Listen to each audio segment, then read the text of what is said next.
Hello प्यारे बच्चों आपका क्लास 12th का सीबीएसई का सैंपल पेपर आया है 2021 के लिए टर्म 1 का।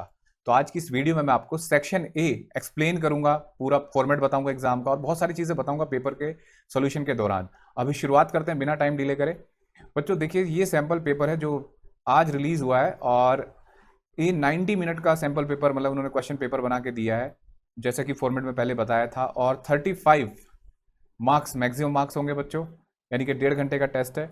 और इस पेपर में 3 सेक्शन है बच्चों, ठीक है, ए बी सी। और सेक्शन ए में 25 क्वेश्चन है, उनमें से कोई 20 क्वेश्चन आपको करने हैं। और सेक्शन बी में 24 क्वेश्चन है, उनमें से कोई 20 करने हैं। सेक्शन सी में 6 क्वेश्चन है, उनमें से कोई 5 करने हैं। All question carry equal marks, there is no negative marking. तो नेगेटिव मार्किंग नहीं, तो इसका मतलब तुक्का मार्किंग नहीं होगी, अच्छे से करेंगे, ठीक है। तो चलिए शुरू करते हैं बच्चों, बिना टाइम वेस्ट करें। पहला question, which of the following is not the property of equipotential surface? They do not cross each other. The rate of change of potential with distance on them is zero. ऐसा नहीं है। For a uniform electric field they are concentric sphere. ऐसा नहीं है। Uniform electric field में कैसे बनते हैं? Plane surface. They can be imaginary surface. हाँ, ये हो सकता है।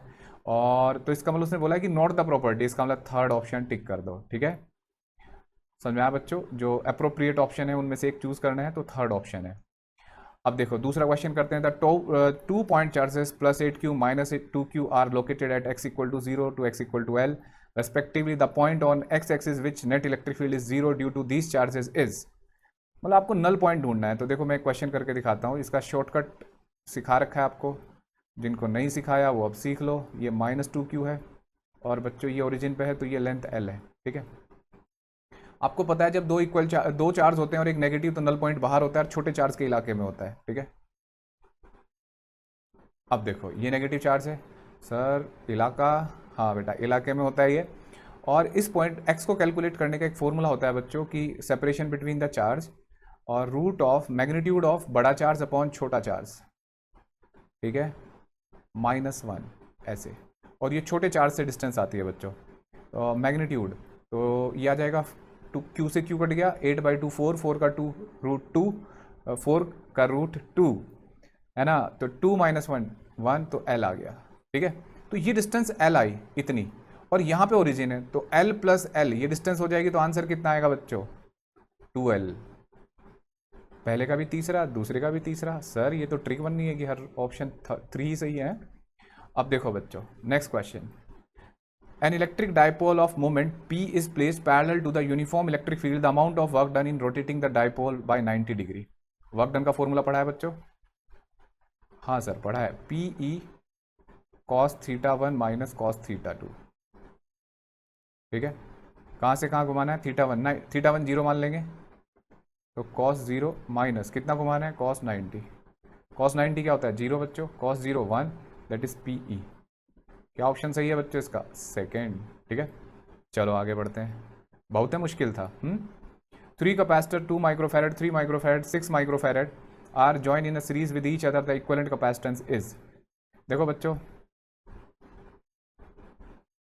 जब 3 कैपेसिटर हैं ये सीरीज में लगाएं, तो आंसर फॉर्मूला क्या होता है बच्चों? 1/c 1/2 1/3।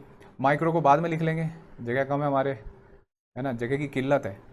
आपको तो रफ शीट मिलेगी बच्चों, हमें नहीं मिली, तो हमने इससे काम चला रहे हैं, ठीक है। 3 + 2 + 1। ओ बेटा ये तो 6/6 आ गया, तो कितना आ जाएगा? 1, है ना।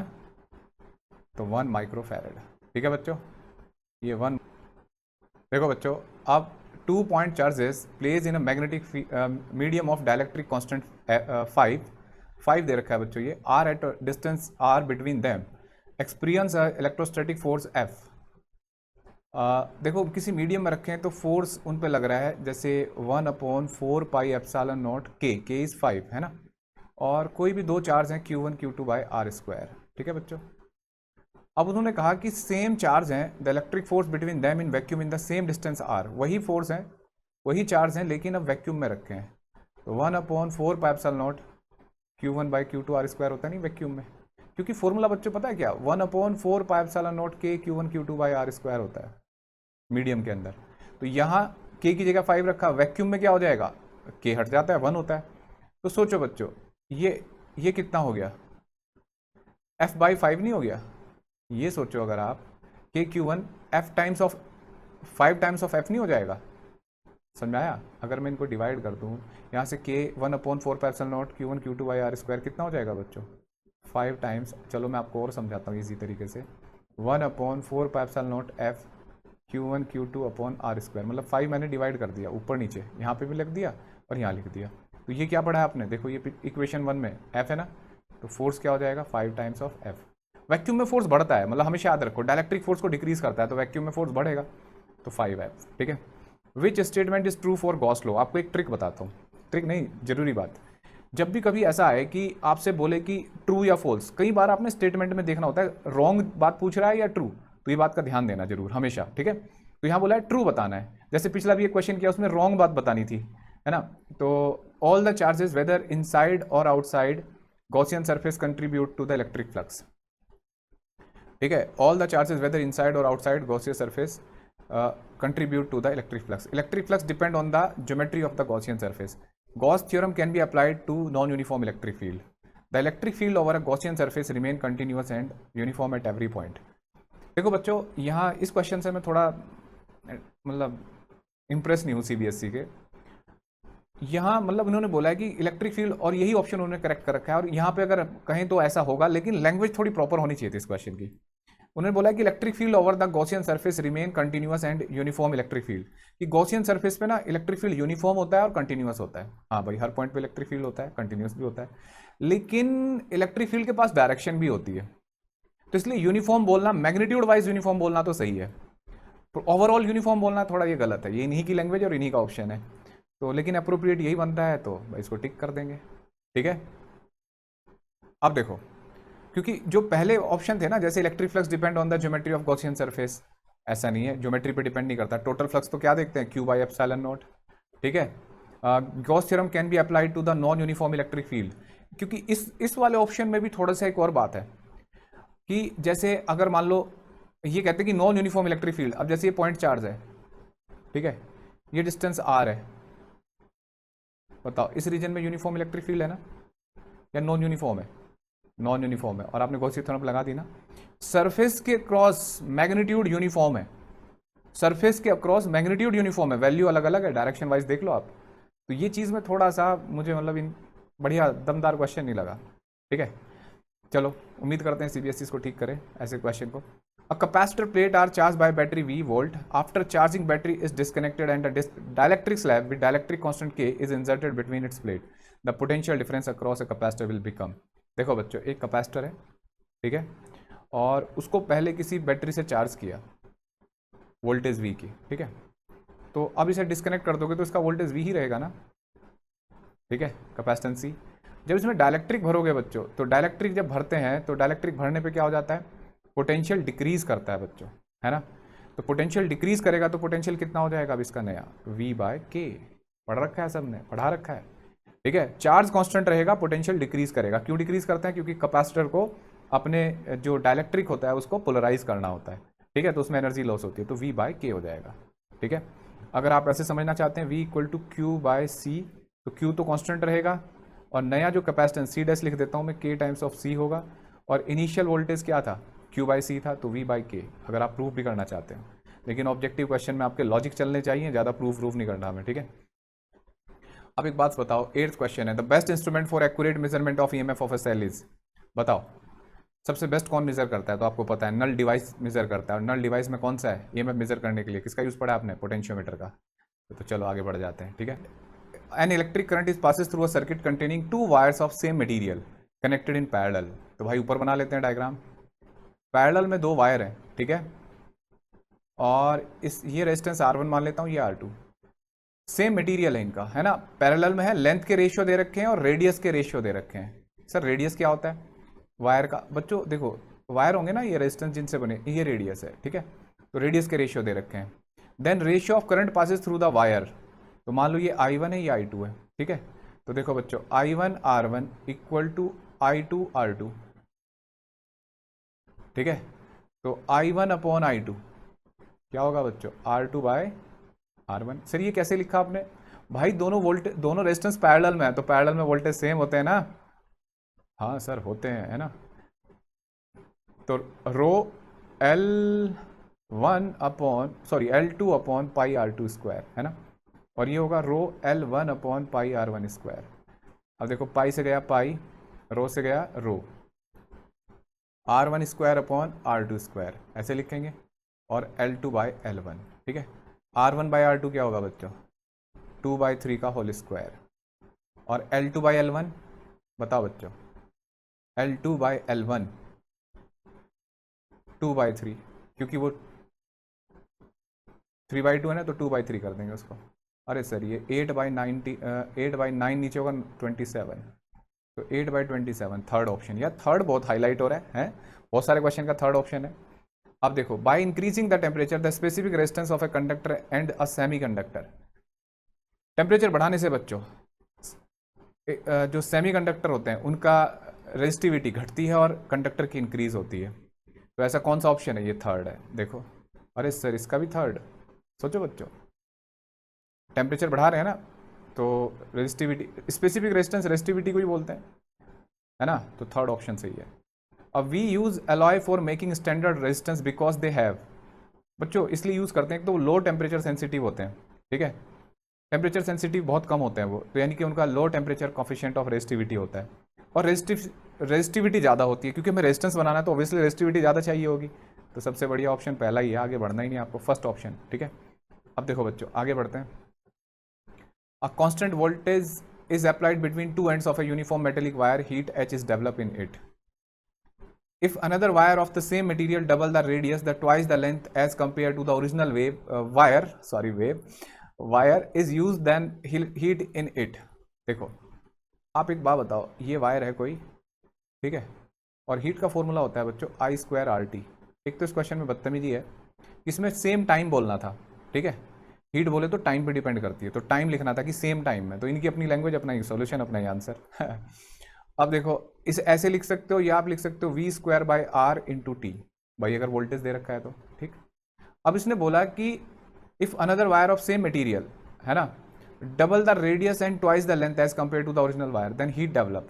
तो जो नया रेजिस्टेंस होगा, देखो बच्चों रो एल, हम पहले वाले को लिख लें रो L/πr², तो नए वाला क्या लिखा है इसने कि ट्वाइस द लेंथ, तो 2L कर दिया, और रेडियस क्या कर दिया, डबल, रेडियस भी डबल कर दिया भाई, बहुत अच्छे। तो देखो रो L/ कितना होगा 2πr², क्योंकि एक 2 इससे कट जाएगा, तो देखना ये R/2 नहीं हो गया, है ना, समझ रहे बच्चों, R/2।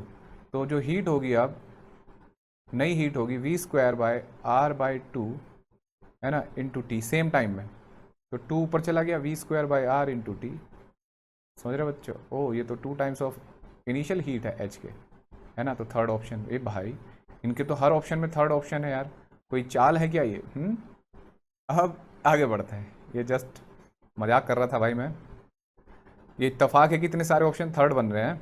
If the potential difference V applied across a conductor is increase to 2V, then is temperature kept constant, the drift velocity of free electron in conductor will.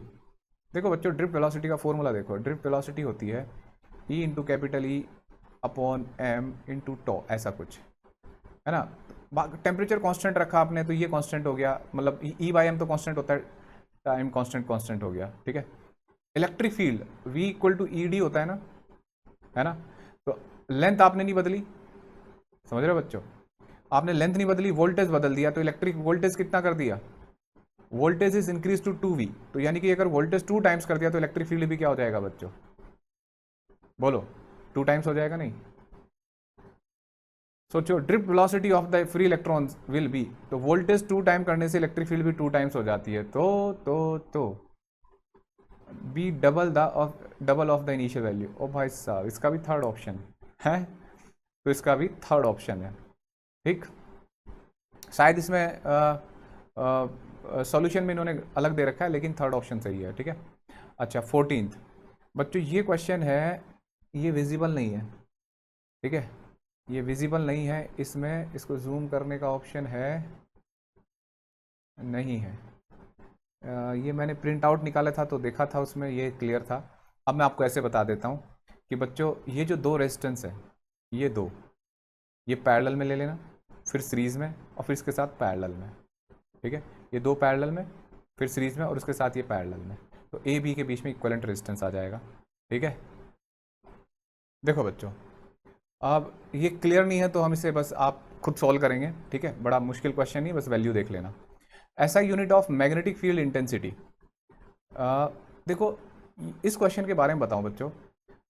Actual में intensity of magnetic field H होता है। ठीक है, और उसकी unit होती है ampere metre inverse, क्योंकि magnetic dipole moment per unit volume के बराबर ही इंटेंसिटी ऑफ मैग्नेटाइजेशन और इंटेंसिटी ऑफ मैग्नेटिक फील्ड दोनों की यूनिट सेम होती है, तो वो ये वैल्यू होगी। इन्होंने क्या करा है, मैग्नेटिक फील्ड इंटेंसिटी लिख दिया। जैसे कुछ बुक में मैग्नेटिक इंटेंसिटी, मतलब इसमें थोड़ा कंफ्यूजन है। यहाँ देखो, इन्होंने बी की यूनिट पूछी और बी के क्या क्या नाम बताया हमने आपको, magnetic field, magnetic induction, flux density. ठीक है, ये मैग्नेटिक फील्ड इंटेंसिटी लिख देना यहाँ थोड़ा सा गलत है ये।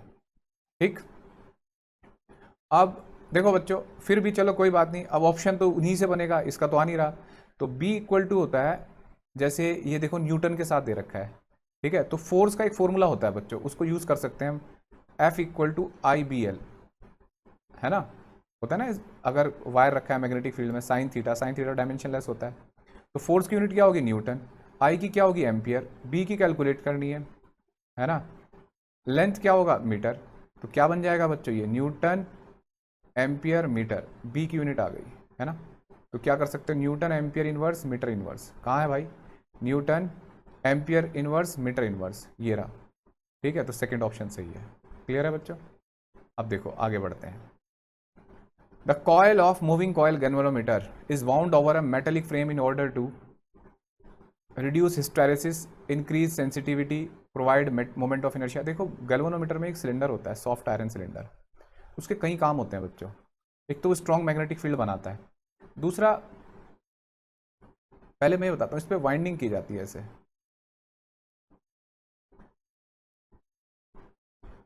ऐसे पॉइंटर लगा होता है ऐसे। यहाँ देखो, रिड्यूस हिस्टेरेसिस, जब इसमें मैग्नेटिक फील्ड जाएगा तो हिस्टेरेसिस तो पैदा होगा।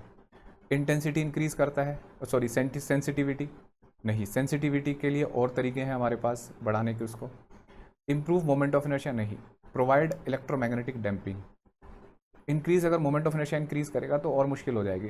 डैम्पिंग क्या होता है बच्चों, जैसे आपने देखा होगा कि जैसे एकदम करंट लगाया तो ऐसे पॉइंटर ऐसे हिलता है बहुत देर तक ऐसे, तो वो होना नहीं चाहिए, बहुत जल्दी स्टैटिक हो जाए, डैम्प्ड हो जाए, एकदम डैम्प्ड होना, स्टॉप हो जाए। तो उसके लिए हमने जब ये लगाया, तो ये क्या होता है बच्चों, इसमें इसमें क्या होता है बच्चों, जैसे ये सॉफ्ट आयरन क्या करता है, मैग्नेटिक फील्ड को खींचता है, और मैग्नेटिक फील्ड को खींचने की वजह से यहाँ क्या होता है बच्चों, ये डैम्प्ड होना शुरू हो जाता है और ये जल्दी से रुक जाता है। ठीक है, तो इसलिए इसका जो ऑप्शन होता है, प्रोवाइड इलेक्ट्रोमैग्नेटिक डैम्पिंग। ठीक है, अब देखो इसके बाद, two wire of same length are shaped into a square of side A and a circle with radius R, if they carry same current, the ratio of their magnetic moment. देखो बच्चों, magnetic moment क्या होता है, पहले कौन लिखा है इसने, स्क्वायर, है ना, और बाद में क्या लिखा है, कॉयल। अब एन सेम करंट है तो आई इंटू पाई, स्क्वायर का एरिया क्या होता है भाई, आपको पता है ना, मैग्नेटिक डायपोलमेंट क्या होता है, आई इंटू ए, एन आई ए होता है, तो नंबर ऑफ टर्न यहाँ नहीं है, तो स्क्वायर का एरिया क्या हो जाएगा, अगर स्क्वायर बनाया आपने, साइड ए है तो, बोलो बच्चों, आई ए स्क्वायर, और सर्कल का रेडियस आर है, तो क्या लिखा जाएगा, आई इंटू पाई आर स्क्वायर, है ना। अब इसने बोला लेंथ सेम थी, जो वायर यूज़ किया है। अब एक बात बताओ, लेंथ सेम है अगर, तो लेंथ कितनी होती है बच्चों, 4a, है ना, 4a, और इतना ही वायर आपने सर्कल का बनाया, तो सर्कल की लेंथ कितनी होती है, 2πr, है ना। तो यहाँ से a/r कितना आ जाएगा बच्चों, π/2, क्योंकि इससे 2 कटेगा, तो π/2 आ गया a/r। अब देखो बच्चों, 1/π और a/r का होल स्क्वायर, तो π/2 का होल स्क्वायर। अब देखो बच्चों, ये क्या हो जाएगा, एक पाई इसका यहाँ से कट जाएगा, तो पाई क्या आ जाएगा, 4। ओ भाई, इसका भी थर्ड ऑप्शन सही है। ये तो भाई बहुत जाती हो रही है समझ रहे हो बच्चों, π/4, और ये थर्ड ऑप्शन, भाई थर्ड ऑप्शन बहुत हाईलाइट है, क्या बात है। The horizontal component of earth magnetic field at a place is √3 times of vertical component. याद है बच्चों, BV इक्वल टू क्या होता है, BH tan थीटा, और हॉरिजॉन्टल कंपोनेंट हो गया √3 टाइम्स ऑफ वर्टिकल कंपोनेंट। ठीक है, कट गया ये। तो टेन थीटा इक्वल टू क्या आ जाएगा 1/√3। तो थीटा इक्वल टू कितना आ गया बच्चों, बताओ कहाँ होता है ये 30 डिग्री पे ना, यानी कि π/6 पे। तो पहला ऑप्शन सही है। ठीक है, समझ में आ गया बच्चों। अब देखो, तो ये समझ में आ गया बच्चों। अब coil are place close to each other, और अभी 19 है ना। The small angle between magnetic axis and geographical axis, geographical axis at a place is, क्या बोलते हैं बच्चों से, एंगल ऑफ डिक्लिनेशन। और क्या दूसरा नाम हो सकता है उसका, एंगल ऑफ डिक्लिनेशन भी बोलते हैं ना, और उसका दूसरा नाम क्या हो सकता है, मैग्नेटिक डिक। क्लियर है बच्चों, तो इसका होगा मैग्नेटिक डिक्लिनेशन या एंगल ऑफ डिक्लिनेशन। पढ़ा है ना बच्चों आपने, जैसे हमारी अर्थ है, ये ज्योग्राफिकल एक्सिस है और ये एक्सिस होता है, ये मैग्नेटिक एक्सिस, इनके बीच का एंगल है। ठीक है, अब देखो, two coils are placed close to each other, the mutual inductance of pair of coils depends on. कुछ एक बात बताओ, दो कॉइल रखी हैं ऐसे आसपास रखी है मान लो, तो उनके बीच में जो म्यूचुअल इंडक्टेंस होता है बच्चों, करंट पे नहीं, उनकी पोजीशन कैसे रखी गई है, वो कॉन्फ़िगरेशन। ठीक है, तो अब ऑप्शन देखते हैं। Rate at which current change in the two coils, ना करंट के चेंज पे डिपेंड नहीं करता। रिलेटिव पोजीशन एंड ओरिएंटेशन, ये बात सही है। रेट एट वोल्टेज नहीं, ये नहीं भाई, कैसे रखी है वो, मैक्सिमम फ्लक्स एक दूसरे का लिंक हो रहा है, उनका कपलिंग फैक्टर वगैरह पढ़ा रखे हैं आपको, तो उसके अकॉर्डिंग है ये। ठीक है, तो इसका मतलब कौन सा हुआ, रिलेटिव पोजीशन और ओरिएंटेशन। ज्योमेट्री पे डिपेंड करता है बच्चों, और कैसे एक दूसरे के रेस्पेक्ट में रखी है, ये सेल्फ इंडक्टेंस भी और ये भी। सेल्फ इंडक्टेंस तो अपनी ही ज्योमेट्री पे डिपेंड करता है, और म्यूचुअल इंडक्शन दोनों की ज्योमेट्री पर और साथ में उनके पोजीशन पे। ठीक है, अब देखो बच्चों, next question. Conducting square loop of side L and resistance R move in a plane with uniform velocity V perpendicular to one of its side. कुल मिला के एक कॉइल है जो मैग्नेटिक फील्ड के अंदर जा रही है, समझ रहे हो, ये कंप्लीटली फील्ड के अंदर है बच्चों। तो क्या इसका फ्लक्स चेंज हो रहा है बच्चों, नहीं, फ्लक्स चेंज नहीं हो रहा है, तो करंट इंड्यूस होगा नहीं, ईएमएफ इंड्यूस नहीं होगा नेट। दोनों सेगमेंट में होगा, इसमें भी होगा इसमें भी होगा, लेकिन नेट ईएमएफ कितना होगा, जीरो। तो नेट ईएमएफ जीरो है, तो करंट कितना होगा, जीरो। ऐसे क्वेश्चन करा रखे हैं बच्चों आपको, है ना। ठीक है, तो आंसर होगा फोर्थ। अब देखो, magnetic flux link in a coil is given by the equation फलाना डिमका डिमका। ठीक है, ये लिखी हुई है। आपसे पूछा जा रहा है ईएमएफ बताओ टी इक्वल टू 4। तो देखो बच्चों, ईएमएफ क्या होता है बच्चों, -d∅/dt। डिफ्रेंशिएशन आता है, हाँ सर आता है, बस एक बार सोल्व करके दिखा दो सर आप, है ऐसे लिखा भाई, डिफ्रेंशिएशन कर दिया मैंने इसका, t² का 2t हो जाएगा 3 और 16 का 0। ठीक है, तो 5 × 2 10 हो गया, 10 t की जगह 4 + 3 कितना हो गया ये, सर सॉल्व कर दो आप बस, -43 सेकेंड ऑप्शन। ठीक है, आगे बढ़ते हैं बच्चों। Which of the following graph represent the alternating current में एंटर कर गए हम, है ना। Which of the following graph represent the variation of current with frequency in AC circuit contain a pure capacitor. तो देखो बच्चों, प्योर कैपेसिटर है तो करंट क्या होता है बच्चों, E0/XC, है ना, और XC क्या होता है बच्चों, 1/2πfc, है ना। तो 2πfc ऊपर चला जाएगा ना, तो I के साथ क्या रिलेशन आई, अगर आप ऊपर ऐसे देखो बस इसको, I is proportional to F, यानी कि Y प्रोपोर्शनल टू X। जब ऐसी रिलेशन बनती है तो ये बनेगा Y = mx, है ना, straight line passes through origin, ये बन गया। ठीक है, प्योर कैपेसिटिव सर्किट था। क्वेश्चन नंबर 24 बच्चों, 20 volt AC is applied to a circuit consisting of a resistance and a coil with negligible resistance. If the voltage across the resistance is 12 volt, the voltage across the coil is, देखो 20 volt AC supply करी हमने किसी resistance के साथ, और एक ऐसी coil है जिसके पास रेजिस्टेंस नहीं, कुछ और बीमारी है, तो वो यार रेजिस्टेंस यार कुछ भी हो सकता है, वो कैपेसिटर हो सकता है, इंडक्टर हो सकता है, हमें नहीं पता, और AC सोर्स लगाया। ठीक है, 20 वोल्ट, और ये RMS वैल्यू होगी इसकी, और रेजिस्टेंस के क्रॉस है 12 वोल्ट। तो जो भी होगा ये आपने ये पढ़ा है कि ऐसे केस में बच्चों V होता है √VR² प्लस VC² या VL², कुछ एक होगा, हमें नहीं पता क्या है वो, है ना, हो सकता है रिजल्टेंट ही हो, है ना। कॉइल का ऐसा भी हो सकता है दो हो, L और C, लेकिन जो भी होगा वो एक ही होगा। अब देखो बच्चों, V का स्क्वायर कर दो, यहाँ क्या है ये 20, और इसका स्क्वायर कर दो, और ये हो जाएगा VR कितना है 12 का स्क्वायर प्लस VC का स्क्वायर। तो VC स्क्वायर 20 का स्क्वायर 400 - 12 का स्क्वायर कितना होता है बच्चों 144। 400 में से 144 जाके क्या बचते हैं 256। VC कितना आएगा बच्चों 16, है ना, 256 का रूट, तो 16 आ गया। ठीक है, अब देखो, if instantaneous values of EMF and current in series AC circuit are, E A दे रखा है और ये दे रखा है। इसका फंडा क्या सिखा रखा है बच्चों, सिविल, ये याद रखो। यहाँ देखो टी जीरो करो इसमें तो करंट ईएमएफ जीरो हो रहा है, और टी इसमें जीरो कर रहे हैं तो ये करंट जीरो नहीं हो रहा है, इसका मतलब करंट है कुछ, है ना।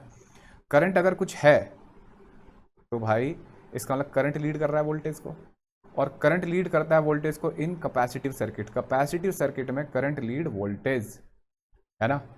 तो यानी कि अब उसने बोला है कि रेजिस्टेंस सीरीज सर्किट है बच्चों, रेजिस्टेंस तो है, देखो सब में आर आर लिखा है, R L R C, L नहीं हो सकता, एल होता तो वोल्टेज लीड कर जाता है, voltage lead current in inductor, rule पढ़ा रखा है ना आपको। तो इसका मतलब नेसेसरी आर एल सर्किट, गलत बात। नेसेसरी आर सी सर्किट हो सकता है, लेकिन जरूरी नहीं, आगे भी पढ़ के देख लेते हैं। एल सी आर में भी हो सकता है भाई, एल सी आर तीनों है और कैपेसिटिव डोमिनेट कर रहा है, कैपेसिटेंस डोमिनेट कर रहा है इंडक्टेंस को, तो उसमें भी हो सकता है ये तो दो ऑप्शन है, लेकिन उसने आगे हमारा भला कर दिया, R C and L C R दोनों हो सकते हैं। यस यस, तो फोर्थ ऑप्शन सही है, ठीक है। तो अभी हमने बच्चों पहला पार्ट किया, आज की वीडियो मैंने आपको सेक्शन ए कराया, और सेक्शन ए में ये देखा हमने कि जो ज़्यादा डोमिनेंट पार्ट था वो था इलेक्ट्रोस्टैटिक्स और करंट इलेक्ट्रिसिटी, है ना। तो और क्वेश्चन बड़े बेसिक हैं बच्चों, बहुत कंसेप्चुअल हैं, थोड़े से एक दो क्वेश्चन की लैंग्वेज सही नहीं है, जल्दीबाजी में बनाया गया है, तो थोड़ा सा मतलब ऑथेंटिक सा नहीं लगा मुझे एक दो क्वेश्चन। बाकी बढ़िया पेपर है, अच्छा पेपर है, और इसी तरीके का पेपर आना चाहिए। और बच्चों अगले वीडियो में मैं आपको दूसरा सेक्शन कराऊंगा, काफ़ी लंबी वीडियो बनती तो मैं आराम से कराऊंगा, सेक्शन बी और सेक्शन सी कराऊंगा, ठीक है। तो उस वीडियो में मिलेंगे। गुड लक बच्चों, और wish you all the best.